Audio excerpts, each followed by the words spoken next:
ओम नमः शिवाय। Welcome to six sense plus. आप सभी का हार्दिक अभिनंदन है। आज हमारा जो टॉपिक है उसका संबंध हमारे धन से है, हमारे कैश से है। आज हमने टॉपिक क्यों लिया है, ज़्यादातर जो क्वेश्चंस आते हैं हमारे पास वो ये आते हैं कि सर आखिर हमारा जो पैसा है वो फंसता क्यों है, हमारा आता हुआ जो धन है वो रुकता क्यों है, हमारे घर की जो स्त्रियां हैं, जो औरतें हैं, उन्हें कोई ना कोई हेल्थ इशू क्यों होते रहते हैं, सदैव घर में कोई ना कोई प्रॉब्लम या परेशानी बनी रहती है। यदि कोई लोन ले ले तो वो लोन क्यों नहीं उतरता। अपॉर्चुनिटी तो आती है लेकिन उस अपॉर्चुनिटी आने के बाद भी जिस धन की हम उम्मीद रखते हैं वो धन हमें प्राप्त नहीं होता। तो इसके पीछे क्या कारण है, देखिए आज हम इस टॉपिक को दो प्रैक्टिकल मेथड पे लेके जाएंगे। पहला तो वास्तु से संबंधित है, दूसरा ज्योतिष से। अब पहले हम शुरुआत करते हैं वास्तु से। देखिए हमारे घर की जो साउथ ईस्ट की डायरेक्शन है उसका संबंध लिक्विडिटी एंड कैश से है। यदि ये दिशा किसी भी तरह से बाधित हो जाती है या यहाँ पे कोई परेशानी हो जाती है तो जातक को धन संबंधित दिक्कतें बनी रहेंगी, इसमें कोई दो राय नहीं है। अब वो परेशानियाँ क्या हैं, वो दिक्कतें क्या हैं जो यहाँ पे आती हैं। वास्तु का संबंध 5 तत्वों पे है, 5 तत्वों पे है। वास्तु का संपूर्ण सार है। यदि किसी भी तरह से वो तत्व दूषित हो जाते हैं या किसी तरह से बाधित हो जाते हैं तो जातक को अपने जीवन में समस्याओं का सामना करना पड़ता है। अब यदि साउथ ईस्ट में जल तत्व आ जाए या साउथ ईस्ट के अंदर किसी भी तरह से आप मान लीजिए आकाश तत्व आ जाता है तो जातक के जीवन में कोई ना कोई परेशानियां बनी रहेंगी, क्योंकि ये इसके एम्प्टी एलिमेंट में आते हैं।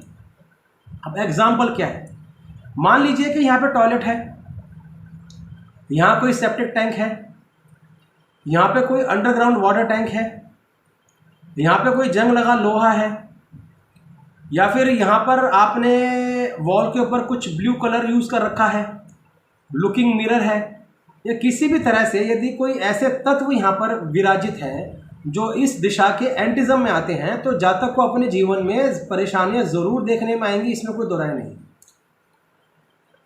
पहली बात तो ये समझिएगा कि साउथ ईस्ट का संबंध किस ग्रह से है। साउथ ईस्ट का संबंध है शुक्र देव से, इसीलिए किचन को इसी दिशा में बनाया जाता है। जब कोई जातिका इस दिशा में भोजन पकाती है तो वह भोजन हमारे शरीर को संतुलन प्रदान करता है। इसीलिए किचन का या पाकशाला का इस दिशा में होना बहुत महत्वपूर्ण है। यदि आप बड़े बड़े मंदिर देखेंगे जहाँ पे लाखों करोड़ों लोग दर्शन करने जाते हैं तो वहाँ की जो पाकशाला होती है वो साउथ ईस्ट में ही होती है एज पर वास्तु। और पौराणिक शास्त्रों के अंदर भी साउथ ईस्ट को किचन के लिए सबसे बेस्ट माना गया है। अब आप मान लीजिए यदि वहाँ पे किसी तरह की अशुद्धि आएगी तो क्या होगा।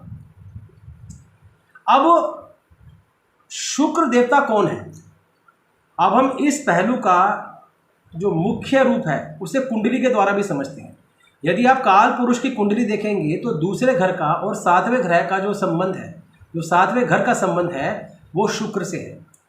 वृषभ राशि भी शुक्र की है और तुला राशि भी शुक्र की है। यदि हम दूसरे घर से देखते हैं तो जातक के जीवन में जितना भी संचित धन है वो उसी घर से प्राप्त होता है और शुक्र की हालात पे ये कंफर्म होता है कि जातक कितना धन प्राप्त करेगा, क्योंकि मुख्य कारकत्व शुक्र रखते हैं। बृहस्पति को भी माना जाता है लेकिन ज्वेलरी का, लिक्विड एंड कैश का संबंध ज़्यादातर हमने जो देखा है वो शुक्र से ज़्यादा देखा गया है। लेकिन जो स्थिर संबंध है, जो स्थिर धन है, उसका संबंध हमारे बृहस्पति से होता है। वहीं 7वें घर का संबंध है आपकी अर्धांगिनी, आपके रोजमर्रा में जो धन आप प्राप्त करते हैं किसी व्यापार के द्वारा, उससे। अब किसी भी हालात में अगर कुंडली में शुक्र दूषित अवस्था में है, पाप कत्री योग में, या किसी तरह से भी वो किसी ऐसी हालात में है जहाँ पे आपको वो पूर्ण लाभ नहीं दे पाएंगे तो आपको धन की प्राप्ति नहीं होगी। उसी तरह यदि साउथ ईस्ट की दिशा किसी भी तरह से दूषित हो जाती है या वहाँ पे तत्व अशुद्धि आ जाती है तो आपके जीवन में धन को लेके सदैव दिक्कतें बनी रहेंगी और उस घर में रहने वाली नारियों के शरीर में भी कोई ना कोई रोग बनते रहेंगे। एक रोग गया दूसरा रोग आया, या फिर कोई ऐसा रोग हो जाएगा जिसे ठीक होने में बहुत समय लगेगा, या कई बार तो देखने में आया वो रोग छोटे से बड़ा रूप ले लेता है लेकिन ठीक नहीं होता। कंसीविंग का इशू भी ज़्यादातर यहीं से देखा गया है। बहुत कुछ देखा जाता है वास्तु में, ये तो केवल एक दिशा की बातें हो रही हैं। तो यदि साउथ ईस्ट की दिशा किसी भी तरह से अशुद्धिकरण में होगी तो जातक को दिक्कतें आएंगी। अब इसका उपाय क्या है? अब क्या उपाय करें जिससे ये जो दिशा है वो संतुलन हो जाए? पहली बात तो ये है कि यदि यहाँ पे टॉयलेट है तो उस टॉयलेट को ट्रीट करें।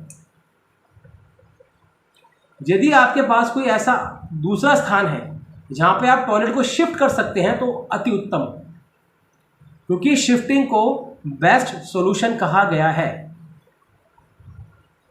नंबर 2, सेप्टिक टैंक है तो उसको भी ट्रीट करें। यदि वहाँ पे कोई ऐसा कलर है जो आपके एंटी एलिमेंट में आता है तो उस कलर को वहाँ से हटा दीजिए।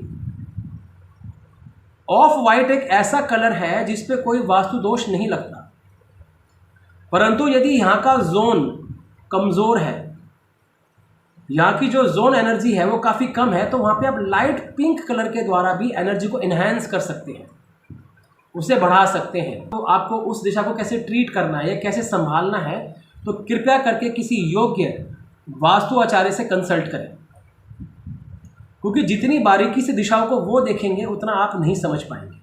हम ज़्यादातर क्या करते हैं कि हम कहते हैं यहाँ साउथ ईस्ट है, यहाँ नॉर्थ वेस्ट है, यहाँ ईस्ट है। ऐसे नहीं है। जैसे ज्योतिष के अंदर हर ग्रह की डिग्री देखी जाती है, उसी तरह से वास्तु के अंदर भी हमें हर दिशा की डिग्री के अनुसार उसकी उपाय या उसकी रेमेडीज करनी पड़ती हैं। हम केवल एक अंदाजे से किसी दिशा को ट्रीट नहीं कर सकते। तो यदि आपके घर में भी ऐसी कोई दिशाएं हैं जो दूषित है तो कृपया करके किसी योग्य वास्तु आचार्य से कंसल्ट करें और अपने जीवन को मंगलमय बनाएं। ओम नमः शिवाय।